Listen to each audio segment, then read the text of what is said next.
Thank you very much, Chris. Yeah, my favorite day of the year, the day after the budget, when we can come and see all our old friends and talk about what wasn't in the budget. And 20 minutes after the minister started speaking yesterday, a prominent tax person was quoted on Twitter as saying, "This is the most boring budget in 20 years. And I'm saying, no ways. This is a fascinating budget. It's not what's happening now, it's what's to come. I think this budget means all deals are off with the way that we used to look at tax. And this presentation is going to hinge around that. It's not about did the tax rate go up to 42%. It's about the politics, the people, the economy, and our future. So we've got to look forward as to what it means. I tried that the other day with some farmers in the Eastern Cape, and one of the delegates said, "Ek kyk ver, maar ek sien fokol." So we're going to try and help you along with this a little bit and see how we go. When Mark Carley and I started working on this a month ago, I thought it would all be about Zuma supremacy. One Mangam dealt it with Malema, and he would be putting his authority on the opening of Parliament, saying, "I'm in charge here." Well, a week ago, all deals were off, and we suddenly get a whole lot of different issues coming in.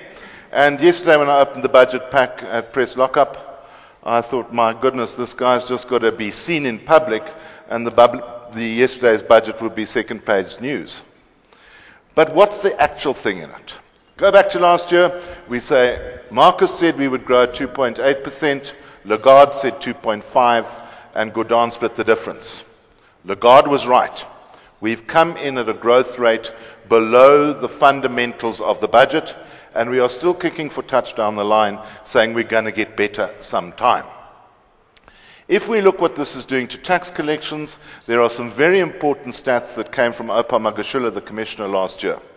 He said tax collections were growing by 12% in the good old manual days. They're growing at 8% today. And that changes things by approximately 50 billion rand a year. 5% of the total revenue is just not there. Another difficulty emerges between the two eras, that manual had the three big taxes all firing together, collecting almost an equal amount.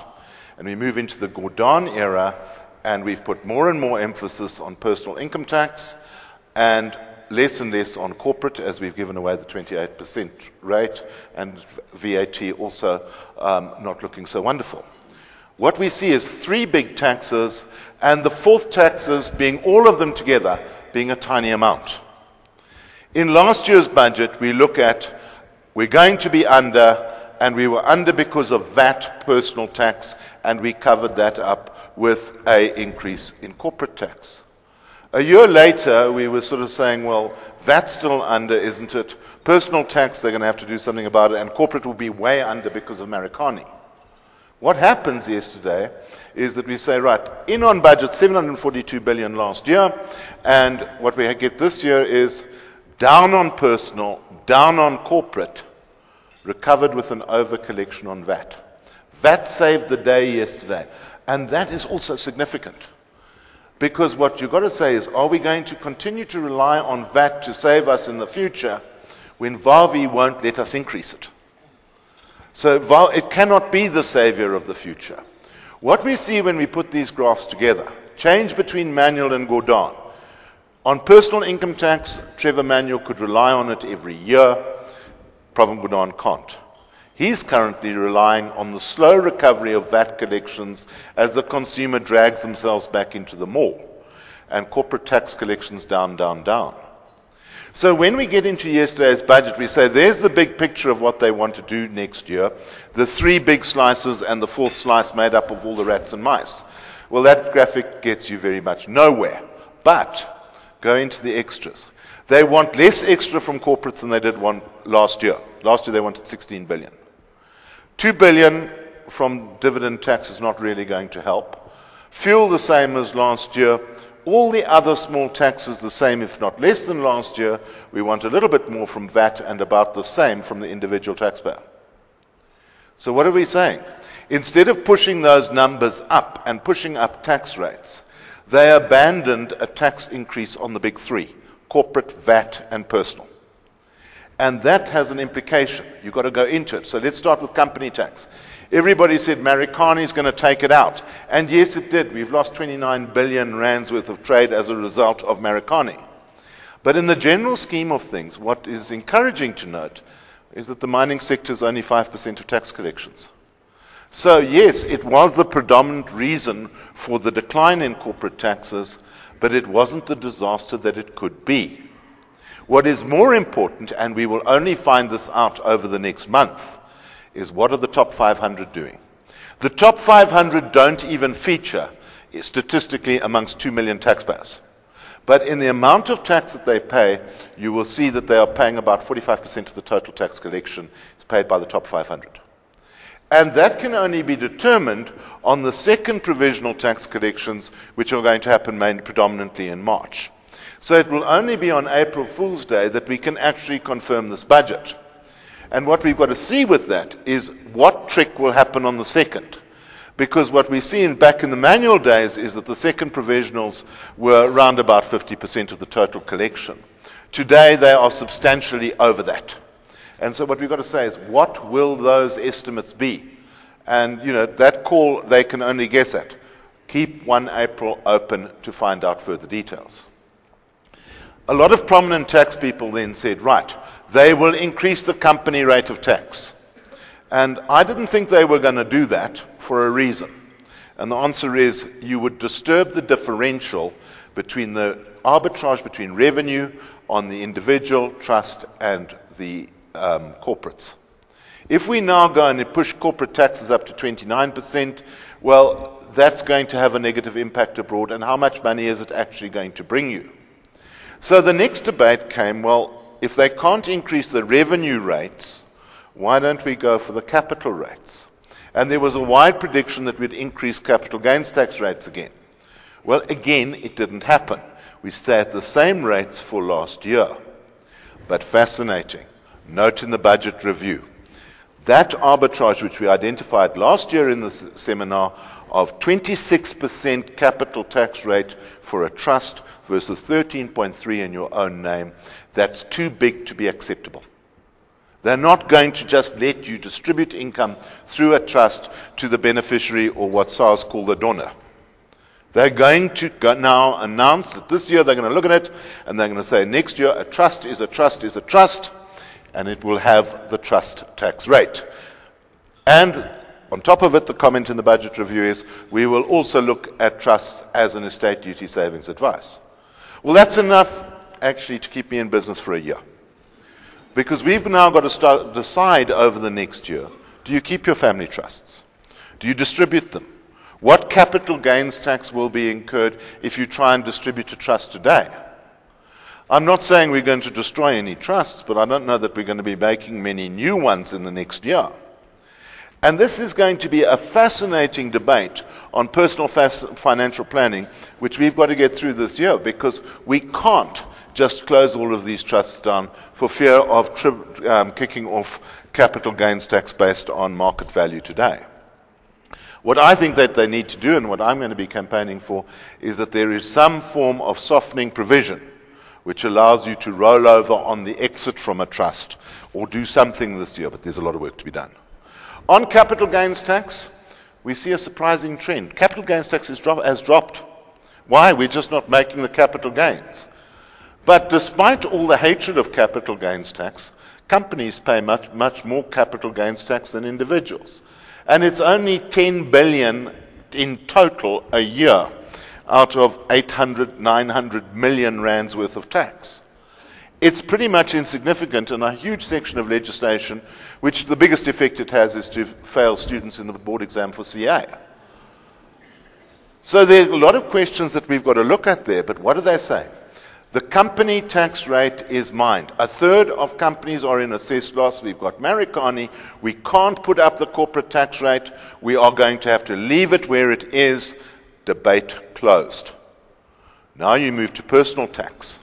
Everybody says 42% in this year's budget. Surprise, surprise.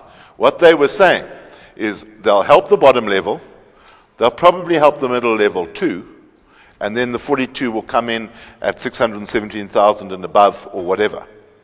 No, again, that would open up the arbitrage between corporate and individual. They don't want that arbitrage there.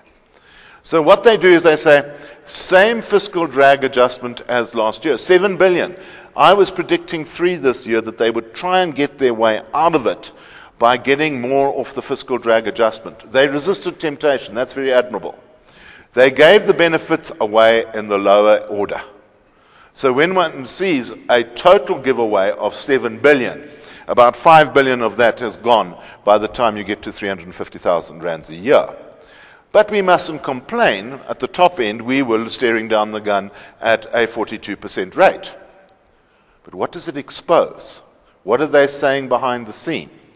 They're saying there are 52 million South Africans, 13 million are registered on the tax base, but only 3.8 are over tax threshold. Now go in there and start analyzing that out. And we say, right, of the 3.8 million, 32% or 1.2 million are below 100,000 rand a year, and they only pay 3% of the tax. Then we get a big chunk, 48% of the taxpayers in the category 100 to 300, 1.8 million, 28% of taxes paid there. And the category 300 to 500 is quite big as well. Important issue. As we now go down the graph, I'm not going to read it all to you, we see the number of taxpayers declining substantially until you get to 2,000 taxpayers who earn more than 5 million rand a year. They're probably all within a couple of miles of here. Okay?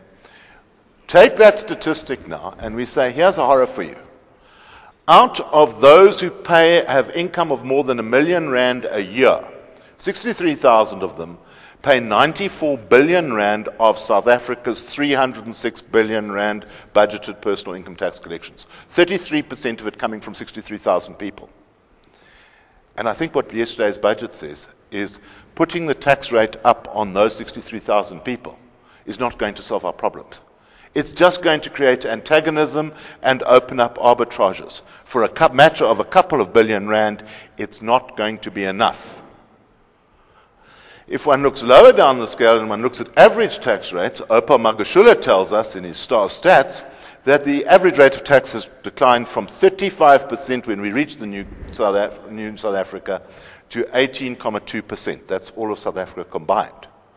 Well, obviously very few people in this room pay that, but there are others who say that we experience a 70% tax rate in South Africa. What one has got to look at is to say, right, there is your budgeted expenditure for South Africa, and if you take 60% of it there, that is all what it is costing to secure the 52 million people in South Africa who, as my mom used to put it, can't eat scenery.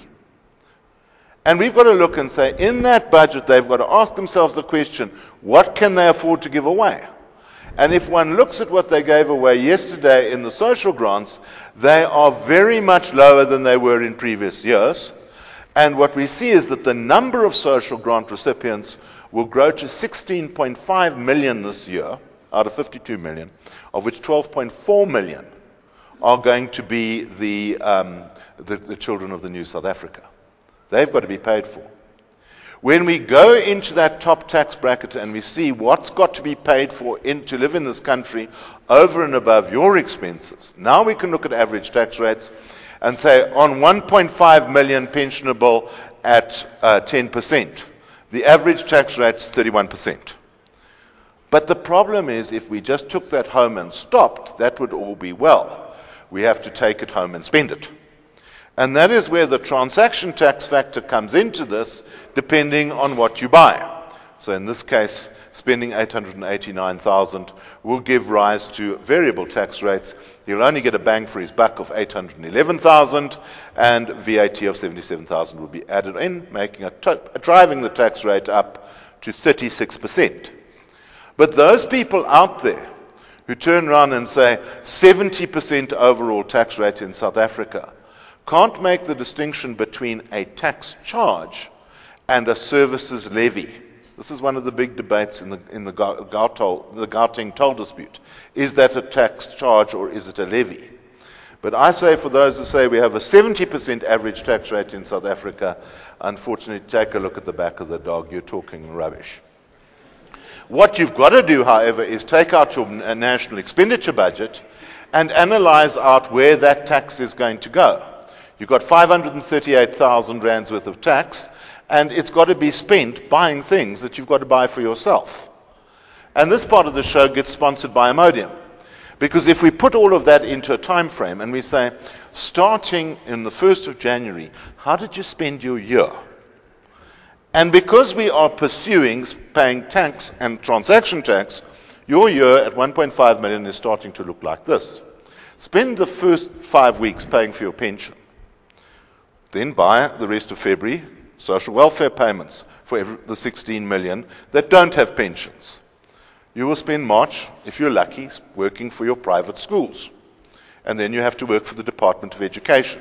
2 months of education gone.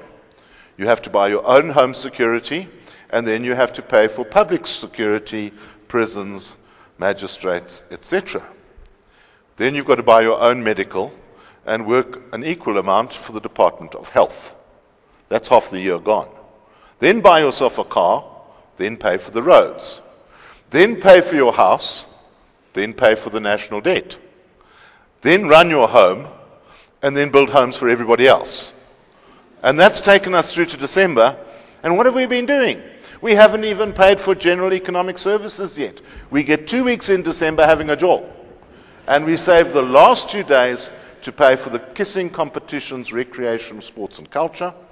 And the last day of the year working for the environment. 1 day in 365. When one looks at this, it is so demotivating that one has to say, why don't I just sit around and join the queues of the unemployed? And we see the unemployment rate rising from 20 to 25%. Why don't I just sit around? So I went and sat around with some of the employed friends of mine down at Kenton the last few days. And they said it goes like this. That is a tax-free fire. Okay? Collect your own wood, don't pay electricity levy. You can't have normal beers and smokes because beer went up to 1.09 rand a beer in Syntax yesterday. That's a lower increase than the year before. Bottle of Dorp went up by 3.60 rand. That's half of what last year was. And even smokes went up less than last year. But there is an explanation, Mr. Ewing, to why cigarettes went up so little yesterday. There's a new tax aspect of a packet of smokes. If you look on the side, it says RIP, which you think is reduced ignition, rest in peace. It's actually reduced ignition propensity, which means that the smoker of today who doesn't suck like a squid, his cigarette goes out. Put it down and send an email, and you have to light another one. That will push cigarette sales up by about 20%, and we'll smoke 25 billion cigarettes instead of 20 billion, and it'll go through the roof. So the environment increasing tax collections. My mates say don't use that. Rather get yourself a yellow pages, open it up and tear out half a page, and make a banana spliff. That's tax-free. Then add some home brew and blow your brains out. And they say, you've even got a job for your wife. Of course, that doesn't work, but it does demonstrate the point of a tax-free lifestyle versus a heavily taxed lifestyle. On our investments, last year they said we're not putting up the interest exemption. They left it unchanged, which will increase pass rates in the board exam. This year they say, no, we're going to confuse them again. They've put them up slightly. That's not an issue. The issue is, do I want taxable interest at all at today's rates? Even the approved saving program, which they announced last year, is still on track for 2015. It's the equivalent of an old post office savings account, except your contributions are capped both annually.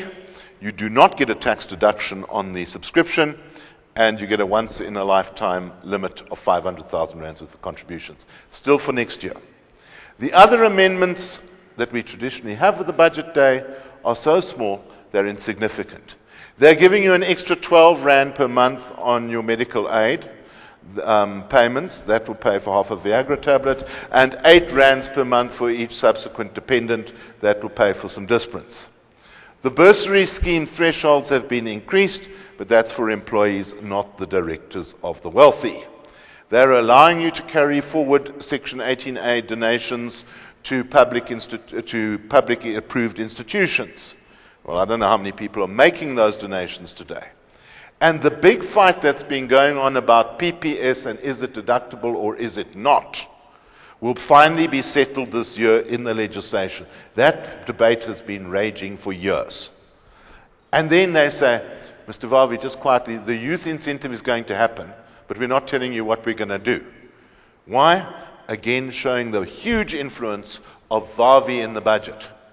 Now, we thought that they had Varvey under control. You can see we'll be very quiet about that one because Varvey's on Twitter with 63,000 followers looking to take that on at any particular moment in time. When it comes to your retirement funds, there are developments. Just see where we change from. They are still saying we are sticking to the rule of a tax-deductible contribution into a retirement fund. Capping levels, they've just decided to say we're not going to distinguish between 45-year-olds and non-45-year-olds. Everybody, the cap will be $350,000 a year from next year. Employment contributions will be up to 27.5% from next year. And then we are looking at full tax exemption within the fund, and very importantly also on exit tax exemption. Now, if one takes that slide and compares it to what a trust is going to be next year, if we go to the full taxation of trusts, we will see that the retirement annuity will take over.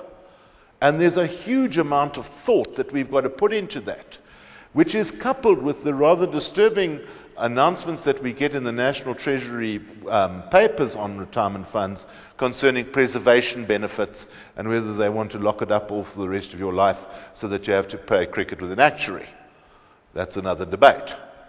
If you think you're going to get bigger termination payments and on withdrawal, the answer is that that has been substantially unchanged since 2007, and there are certainly not going to be any further incentives to withdraw from your retirement fund. So you've got to say in your retirement fund, am I going to go for tax-deductible wealth in a public fund, or am I going to keep after-tax income growing in my own name, but not in a trust? That's a fascinating debate. That can keep me going for hours. Then we get the big V in VAT. Varvey. He says, you're not putting up the VAT rate. I'll take you on. So what we see is us struggling along with a 14% VAT rate and reduced consumer confidence. So what does that mean? We can't do as other countries have done in the world, up the VAT rate to get ourselves into a position of applying an austerity package and raising more taxes. That is mined. Varvey is not allowing it. Residential properties is dead as a dodie, not coming back. Transfer duties stay the same. Primary residence allowances stay the same because it's a lame duck. Do you see how the opportunities are becoming narrower and narrower? So the big one we were anticipating this year was fuel levy. Last year, we went up by 28 cents a litre. And the big thing that we were waiting for in the budget this year was there going to be an announcement on were they going to abandon the toll roads? Sell it as advertising space, okay? Put it on the fuel levy. And what you see yesterday is not 28 cents a litre, but 22.5. A lower fuel price increase in April than we had last year. I'm not talking about what happens in March. But what does that say? Definitely, government is going to pursue the tolls until it happens.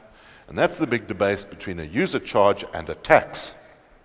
And they're saying that's a user charge. We're going to have to, the one thing that we can't take Varvey on, where we're going to have to take Varvey on, is the question of the toll roads. So they're only planning to get an extra $3 billion this year from the toll roads. If one puts all of this together, people might say yesterday was a boring budget. It's the best budget that the South African taxpayers have ever had. And the problem is Oscar Pistorius is going to knock this off the front page by this afternoon. But what was there and what we've got to think about is say, where's the caution? Where's the problem in this? And the problem goes back to talk of the national deficit. That is what Pravin Gordhan has promised the international rating agencies, that we would be reducing through 4% of GDP borrowing level per annum down to 3.1 by 2015. That's last year's promise. Yesterday, didn't make it, sorry, 5.2. SARS came in 16 billion under budget, and as all he said is, sorry, hey, I'm kicking the 3.1 out to 2016 at the 3.1%.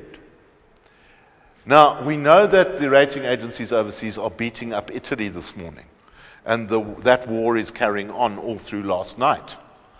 But what we've got to look at that is going to say the rating agencies will be playing their games with Gordhan's numbers from next week. They've only got to give us 2 more downgrades, and we are talking junk. And we've got to add this to the problems that are emerging in the Reserve Bank. The most important person in the room in Parliament yesterday was Jill Marcus, because she's got to deal with the implications on the question of the size of the deficit and what does that mean to South Africans' balance of payment current account. So what we've got to look at it and say, Marcus's job is to balance exports and inward investment with imports and outward investment. And there's been no good news in the last 6 months. Oil prices increasing, the effect of money going in as the international financial institutions are tasked with making themselves smaller by $5 trillion this year, and post-Marikana jitters. Added to that, exports have shown no improvement. So what we see when we graph the balance of payments current account was the miraculous recovery post the end of Tito Mboweni. But today it's gone a trajectory that is similar to Oscar Pistorius' career profile, on the way down. Why?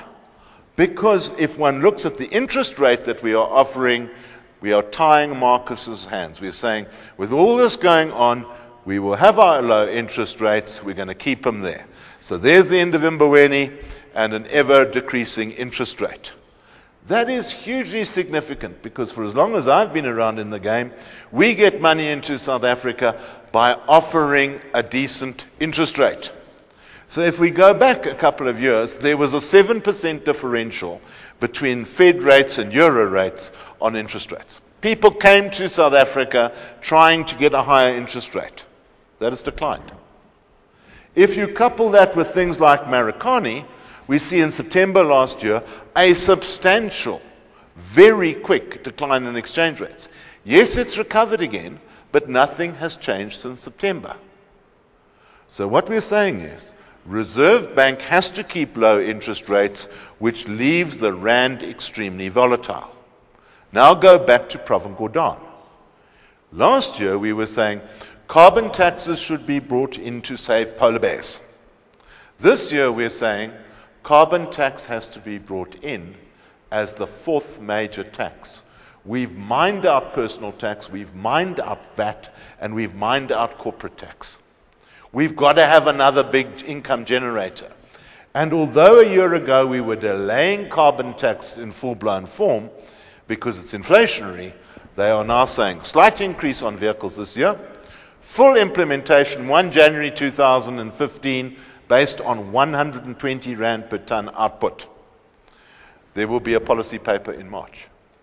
That changes our lives because now we've got a volatile exchange rate coupled with a transaction tax being put on energy.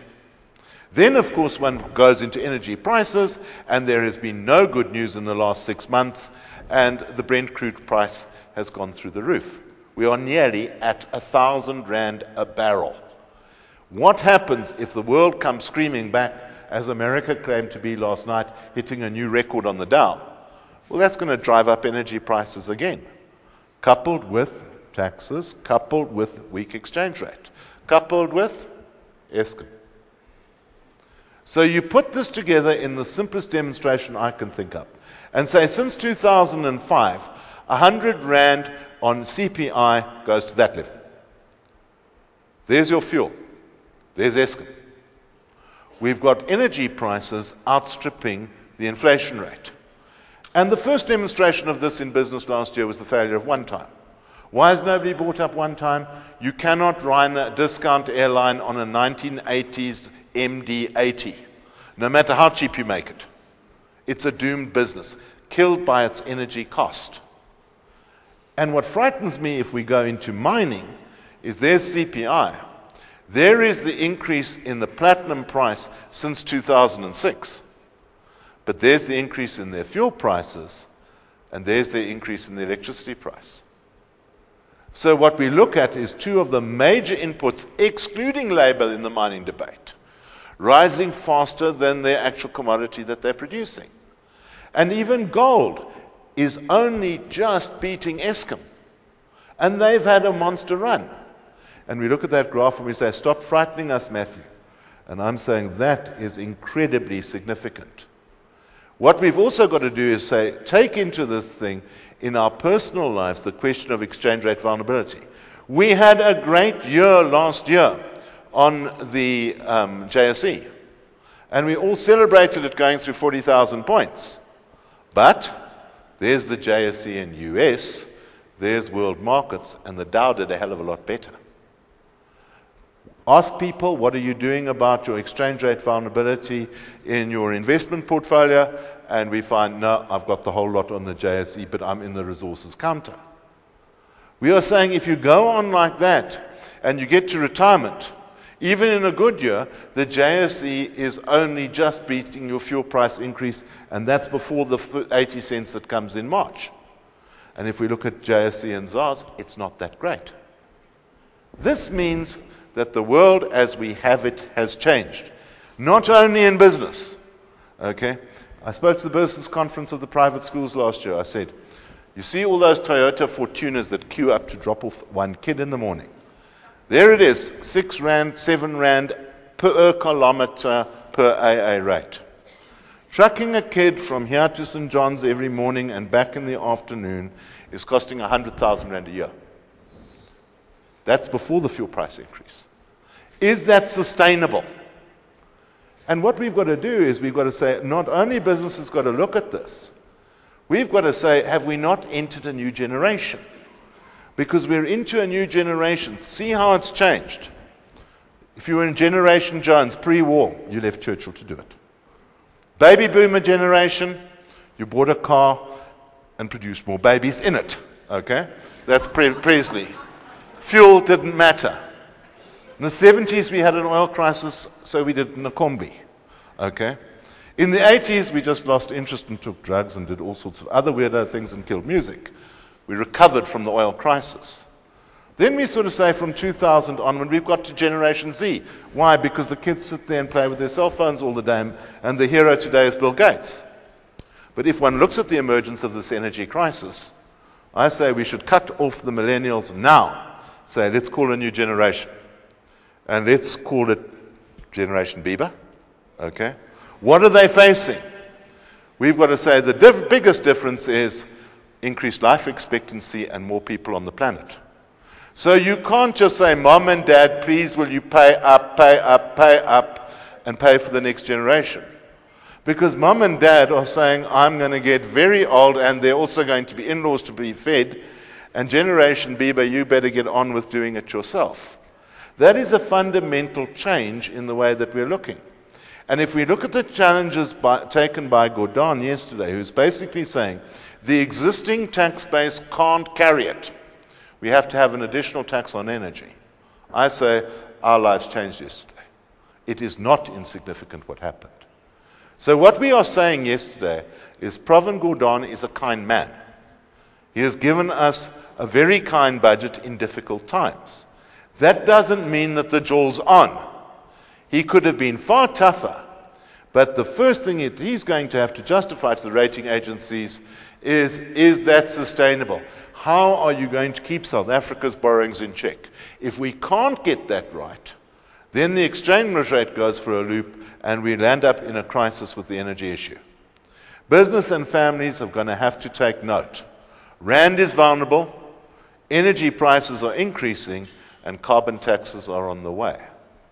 So when one looks at my life as a tax professional, I'm going to be lecturing this year about what is a carbon efficient business. How do those carbon taxes work? What can be done to contain it? We cannot simply go in there and say, have you got your tax return in on time? Because everybody's got it in on time because they're too frightened of the tax administration bill. So we are looking at a completely new energy crisis, new way of looking at it. So, Matthew, give me the future. we have lived through the long walk to freedom. Since that, it's sort of become a quick trip to the shopping mall. That's the way that we've been living instead of the long walk to freedom. Where we are looking at going now, and what we're going to be doing, is to say, but rather, we've got a marathon run towards sustainable development. We've left it alone too long. We've ignored the environment. And the 3 taxes that we thought could carry the new South Africa are not going to be enough. So it's a very, very important budget. And to dismiss it as being the most boring budget in 20 years, I say, is just plain ignorant. When one looks at this and developing this lecture over the last 23 years for BDO, I remember the first time I did it, I said to Dad, what's your suggestion in talking to a big crowd? He said, make sure your fly's up. But then my mother, who was very political and loved teaching, she got very involved in it. And for the last 20 years, we have Sunday lunch together and have a look at my ideas, and she would knock them down, and why don't you change this, and why don't you change that?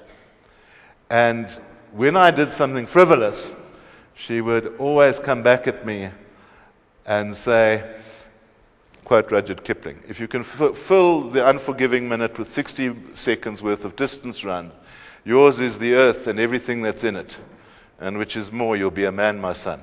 Thanks, Mom, for everything you did in making this a super day for me. Thank you very much.